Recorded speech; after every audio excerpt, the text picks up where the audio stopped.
आज मेरे से एक पत्रकार बहन ने सवाल किया कि महाराज जी बताओ पहले अंडा आया कि मुर्गी आई? पहले कौन आया, अंडा कि मुर्गी? जोर से कौन आया? हाँ, अच्छा पहले स्त्री आई कि पुरुष आया इस संसार में? मैया बैठो मेरी माँ चश्मा वाली मैया, ओ लाला बैठ जाओ प्यारे, बताओ मैया, ओ मैया सुन लो मेरी माँ, बताओ इस संसार में पहले स्त्री आई कि पुरुष? ये मैया बताओ, आप बताओ भैया पहले कौन आया, स्त्री? आप बताओ कौन आया पहले? कोई नहीं, पता नहीं किस रूप में आकर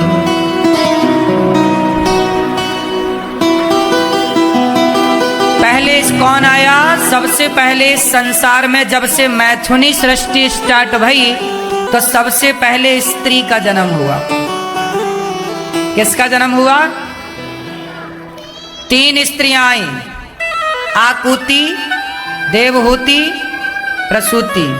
2 बेटे आए, प्रियव्रत, उत्तानपाद। को बच्चे सत्संगी हैं, बढ़िया बच्चे। किनके हैं ये? बढ़िया, ऐसे माँ बाप होने चाहिए। बच्चों को बचपन से सत्संग में जोड़ना चाहिए। पहले कौन आया? स्त्री आई, फिर पुरुष आया।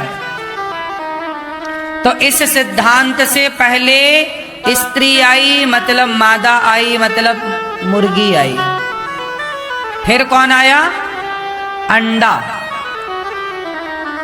तो आकुति का विवाह रुचि प्रजापति से हुआ, जिनके यहाँ यज्ञ भगवान हुए। देवहूति माता का विवाह कर्दम ऋषि से हुआ, जिनके यहाँ 9 बेटियां और 1 बेटा कपिल भगवान हुए।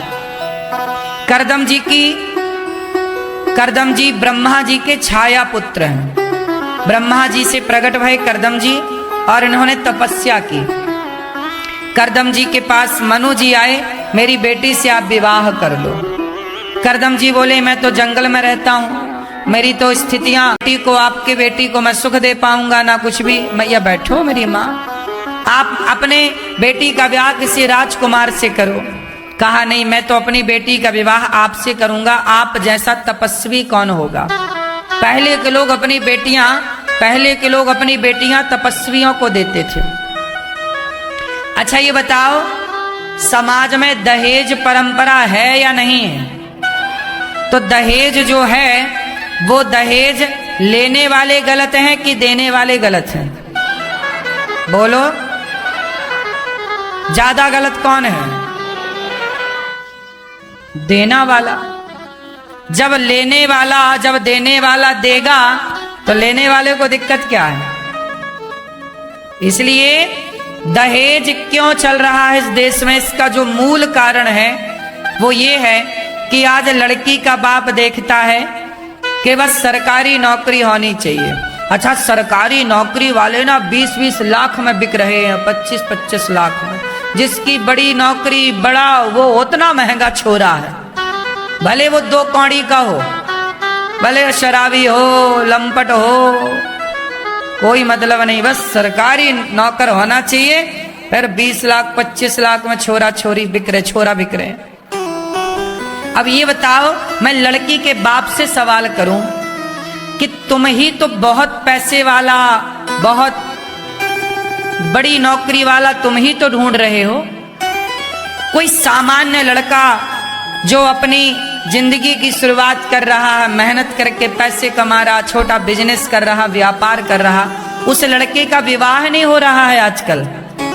सब लड़की के बापों को नौकरी वाला छोरा चाहिए।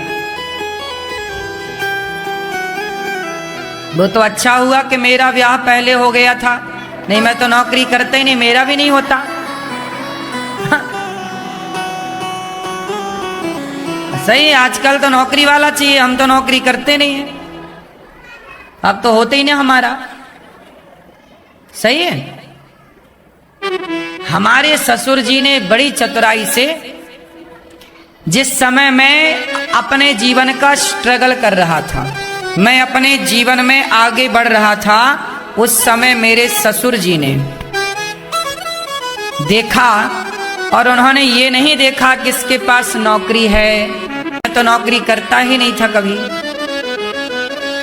पर उन्होंने ये देखा कि ये चल रहा है, मेहनत कर रहा, जो लड़का आज सफल नहीं है लेकिन सफलता की ओर बढ़ रहा है, ईमानदारी से मेहनत कर रहा है, वो आज सफल नहीं है। लेकिन पहचानो, हीरा जब खदान से निकलता है ना, चमकता नहीं है, उसे तो फिर तराशना पड़ता है, तब ना निखरता है।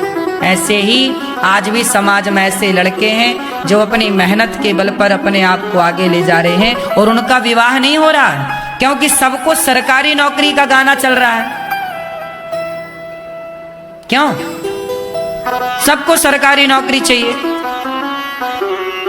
इसलिए मैं आपसे प्रार्थना करूं कि आप उन लड़कों से अपनी बेटी का विवाह करिए जो लड़के आज सफल नहीं हैं लेकिन गुटखा नहीं खा रहे हैं, शराब नहीं पी रहे हैं और सही राह पर चल रहे हैं।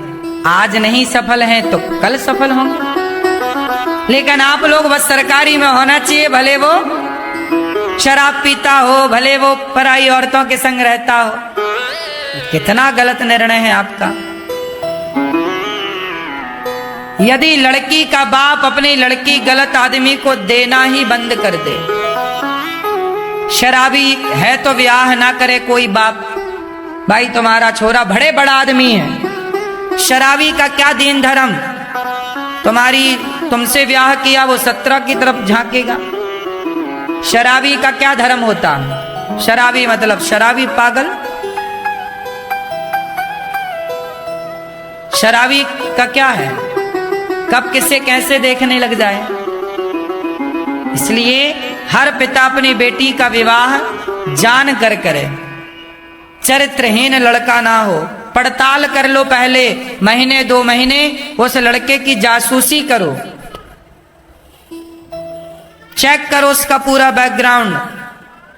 2 पैसा कम होगा चलेगा साहब, चरित्रवान होना चाहिए। नशा है तो बेटी तुम्हारी रोएगी। आजकल बहुत सारी लड़कियों की यही तो शिकायत होती है कि मेरे बाप ने ऐसी जगह ब्याह कर दिया, पैसा तो है पर आदमी अच्छा नहीं। क्या करेगी? पैसे खाएगी तुम्हारी बेटी। क्यों मेरी माँ? जीवन साथी कैसा होना चाहिए बताओ? पत्नी कैसी हो, पति कैसा हो? विवाह करने के पहले एक बार तरीके से पड़ताल कर लेना सही है कि गलत है। पानी पियो छान के और विवाह करो। आजकल योग्य लड़के भी हों, उनका ब्याह नहीं हो रहा है, ये बात सही है कि गलत है? पर 2 कौड़ी का सरकारी नौकरी में भी हो तो उसका हो जाता है। बात सही है? पता नहीं लड़की के पिताओं को क्या हो गया। और दहेज इतना, जो जितना ज्यादा दहेज मांगता है उसका उतने जल्दी होता। लोगों को लगता ना पैसा मांग रहा, वही होगा। तुम्हें अब क्या कहें। आज समाज में ऐसे लड़के भी हैं जो कहते हैं कि हमें 1 रुपया नहीं चाहिए, योग्य लड़की चाहिए। उसे योग्य लड़कियां नहीं मिल रही हैं। वो खुद नहीं चाहता दहेज लेना, लेकिन उसका ब्याह नहीं हो रहा। जो मांग रहा है उसके यहाँ 4 लोग बैठे हैं। देख तेरे संसार की हालत, कलयुग है साहब। यहाँ दूध कम बिकता है, शराब ही ज्यादा बिकती है। फिर वही बात आएगी घूम फिर के। अच्छाई लोग ग्रहण करना ही नहीं चाहते। अच्छाई के ग्राहक, बुराई के ग्राहक। सही है? करदम जी ने अपनी बेटी का विवाह किया, मनु जी ने बेटी का विवाह करदम जी से किया। करदम जी की 9 बेटियां हुई। 9 बेटियों का विवाह ब्रह्मा जी के 9 मानस पुत्रों से किया। अब विवाह की जिम्मेदारी से करदम जी मुक्त भये। अब करदम जी हाथ जोड़कर बोले, मैं चलूं, मैं जाऊं। पत्नी ने कहा, प्राणनाथ आप कहां जाएंगे? जंगल भजन करूंगा, एक पुत्र तो दे दो। एक पुत्र हुए कपिल देव जी। फिर करदम जी चले गए। एक छोटी सी सूचना मैं आपको दे दूं, बेटी और बेटे का विवाह जब तक नहीं हो जाता तब तक आप खूब प्रेम से गृहस्थी में रहो, पालन करो अपने धर्म का, गृहस्थी का। बेटी को पढ़ाओ लिखाओ, शादी ब्याह करो। बेटे को पढ़ाओ लिखाओ, ब्याह करो। लेकिन जब बेटी बेटे का ब्याह हो जाए तो तुरंत बेटी बेटों को जिम्मेदारी सौंपो। कुछ पैसा अपने पास बचा के रखो, कुछ खेत घर अपने नाम पे ही रखना, सब ना देना वरना बात बिगड़ सकती है। कुछ रखो और चले जाओ तीर्थों में। सब कुछ ना नाम पे कर देना, नहीं छोरा छोरी बेटा लेके तुम्हें घर से बाहर हाँक दें, चलो। हाँ या ना? जमाना खराब है, आजकल बेटों का भरोसा नहीं है और किसकी कहें। बेटा सब पा जाए बाप का तो बाप को सब पा करके, सब लेकर के बाप को ही लाठी मार के निकाल देता है। क्या ऐसा केस समाज में हुआ नहीं? सब चीजों के तो आप लोग साक्षी हो।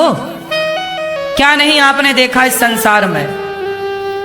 औरों की तो छोड़ो, आजकल औलाद धोखा दे रही है साहब, औलाद बेटा। हाँ या ना? जब अपना खून सगा नहीं हो रहा है तो फिर संसार में भरोसा किससे करें? इसलिए थोड़ा पैसा बचा के रखो और तीर्थ यात्रा पर जाओ। बुढ़ापा घर पे ना गुजरे, तीर्थों पे जाओ। वृंदावन, अयोध्या जी, हरिद्वार ऐसे रहो। प्रयागराज आ रहा है, 1 महीना वहीं रहो, फिर 1 महीना अयोध्या जी रहो, 1 महीना वृंदावन रहो। ऐसे तीर्थों का भ्रमण करो, सेवा करो आश्रमों में जाके। आश्रम होते हैं ना, ब्रह्मचर्य, गृहस्थ, वानप्रस्थ। तो दोस्तों यदि हमारी वीडियो पसंद आई तो सबसे पहले हमारी वीडियो को लाइक करें, चैनल को सब्सक्राइब करें और बेल आइकन को दबाएं ताकि हमारी वीडियो सबसे पहले आप तक पहुंचे। Thanks for watching.